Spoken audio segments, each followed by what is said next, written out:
Hello and welcome to Esther's Gardening Adventures. I'm Esther and we have just a few days until the year turns to 2024. I'm really looking forward to the new year, and I thought today I'm going to talk about my goals for both winter sowing and gardening. And stick around to the end of this video where I'll give you a sneak peek of some of the seeds I plan on growing this year. And if it's your first time hearing about winter sowing, it's basically a way of starting seeds outdoors in things like milk jugs instead of indoors under grow lights. Now, one quick note, it's too early in the season for me to be winter sowing in my zone. So zones 1 through 7 basically have like February through March, maybe early April to do your winter sowing. But if you're in a warmer zone like 8 or higher, you're probably winter sowing already. The winter sowing window for a lot of people in warmer zones is usually like November through February. Now, I've been winter sowing for about 4 years now. And I've done some indoor grow light experience as well, but most of my experience, especially when I first started gardening, was primarily around winter sowing. I rent 2 community garden plots. They're both 25 by 30 feet, and I rent them from the county. I also have a small front yard and backyard. Those are primarily dedicated, the backyard's mostly shade, and those are primarily dedicated to growing native perennials that just kind of take care of themselves once you get them in the ground. My front yard has a mixture of native flowers, container bed for flowers, as well as I grow some herbs and some bulb flowers like iris and some other things. So the front yard's kind of visual, but also fresh herbs garden. These community garden plots are where I grow the majority of the produce. Much of my plan for this year will depend on whether I'm able to rent 2 plots this year. So how it works is the county will allow up to 2 plots per household. However, you can only claim dibs on 1 plot at a time. So I'm going to claim this plot number 5 this year. I'm going to renew the lease for that. And then in about 2 weeks after that, close to late January, I'm going to have to attempt to get that second plot, but I'm basically going to be competing in timing and who can get it in their basket and checked out fast enough against everyone else who wants other plots, or it will really just depend on what the fates allow. So that will determine a little bit of my winter sowing and seed starting strategy, but I think for the most part, it won't be that different. And I've come up with a game plan of what I'll do if I have only this 1 plot. There'll still be plenty of space to expand and use this plot better, use more of the space better, more efficiently. So that's sort of it. All right. For winter sowing last year, I did an experiment where I tried starting a lot of my seeds using tote bins with individual flower pots, little cells, the 2-inch cells that are inside of them, so that I could grow multiple varieties in 1 tote. I did that for peppers, for tomatoes, and for some eggplant.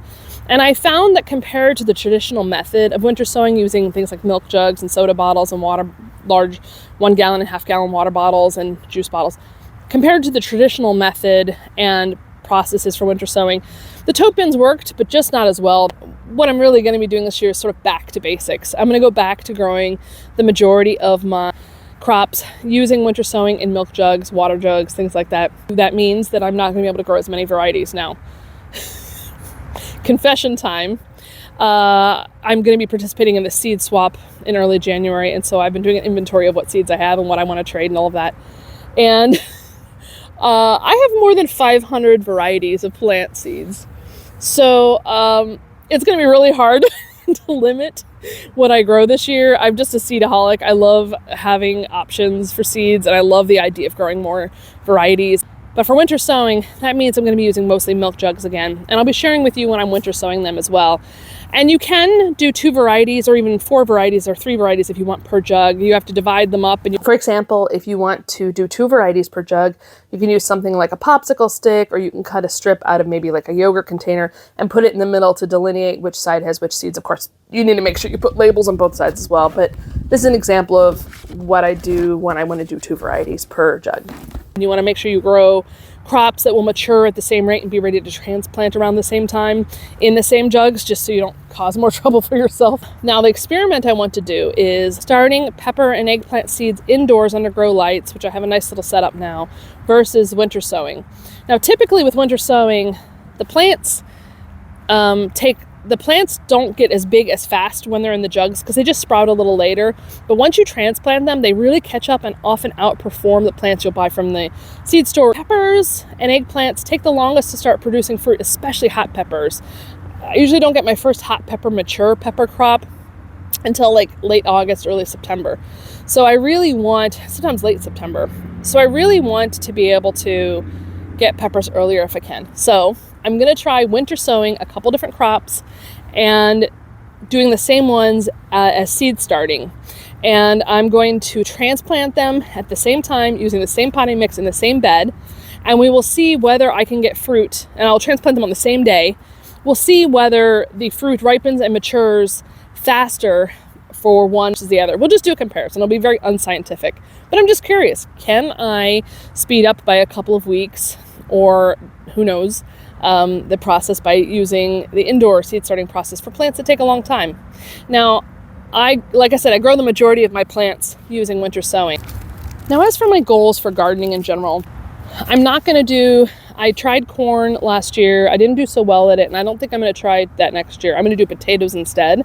I've already ordered some potato seed plants, that you cut up and plant. I'm also going to be growing a lot more peppers, a lot more sweet peppers. This year I didn't get as many sweet peppers as I'd like. I got plenty of hot peppers, but I want more sweet peppers. And also, that reminds me of another mistake I made last year that I'm going to do differently this year, which is when you're planting your garden, you want to make it so the tallest plants are going to be in the farthest away from the sun. Basically, the sun in the morning and in the afternoon, early afternoon, is the strongest and most valuable to plants. And in the morning and early afternoon, you don't want a big tall plant blocking the sun or casting a shadow onto a shorter plant. And that's a mistake I made this last year. I grew some beautiful golden amaranth that blocked the sun for just about all of my eggplants. And I'm gonna definitely not put those in the same location this year. I'm gonna reorder them so the eggplants are at a further closer towards the sun, not casting a shadow area. So that's one thing. Now, I've really struggled the last couple of years, and I think it's just a gardener's bane in general with weeds. I keep taking on bigger plots and just not being great at managing the weeds. So I'm going to do a couple different things. I have tried a lot of things, and one thing I can't do is I can't put down plastic because we have voles in this area, and they will basically make a tunnel home out of the entire garden, and it will just destroy the garden. So I can't put down plastic. I can put down cardboard. I can put down mulch. I can put down some other things, but I'm a little more limited in my options. So I'm going to spend the money that I earned this winter. I expect to get maybe $200-300 this winter from my videos. And I'm going to put that towards a nice weed whacker. And I plan on, during the season, I plan on going out every week and weed whacking between the rows. I find that weeding the rows themselves isn't that bad if I can actually get between them, but it's really overwhelming to go down a road that's full of weeds and thistles and other things.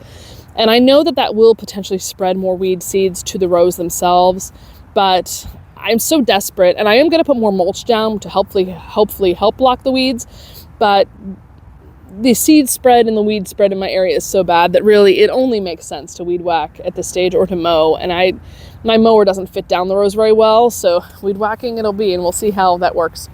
But at the same time, I'm actually going to use weeds as a potential pest management.